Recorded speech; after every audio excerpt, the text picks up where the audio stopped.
सलाम सुबह में खैर मकदम है आपका। और खबरों की शुरुआत करते हैं। आपको बताते हैं इस वक्त की बड़ी खबर, कर्नाटक में सीएम के नाम से आज पर्दा उठ सकता है। आज सुबह 11 बजे कांग्रेस की अहम मीटिंग होगी, जिसके बाद कांग्रेस सदर मल्लिकार्जुन खड़गे नए सीएम के नाम का ऐलान करेंगे।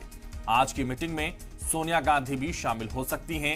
यही नहीं, कहा जा रहा है कि इस मीटिंग में सोनिया गांधी डीके शिव कुमार से भी मिल सकती हैं। तो ब्रेकिंग न्यूज लगातार आपकी टीवी स्क्रीन पर।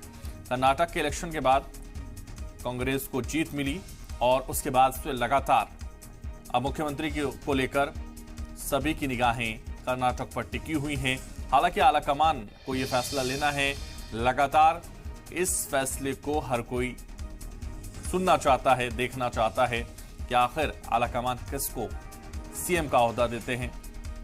आज सुबह 11 बजे कांग्रेस की यह अहम मीटिंग होगी और इस मीटिंग के बाद लगभग ये तय माना जा रहा है कि मुख्यमंत्री का ऐलान हो जाएगा। कर्नाटक से ये बड़ी खबर आपको बता रहे हैं। कर्नाटक में सीएम के नाम से आज उठ सकता है पर्दा। तो सीएम के नाम का पर्दा आज उठ सकता है। इसको लेकर लगातार सभी की निगाहें अब सीएम की तरफ। कौन होगा कर्नाटक का सीएम, किसको आला क़यादत बनाएगी सीएम, ये सभी जानना चाहते हैं, ये सभी समझना चाहते हैं।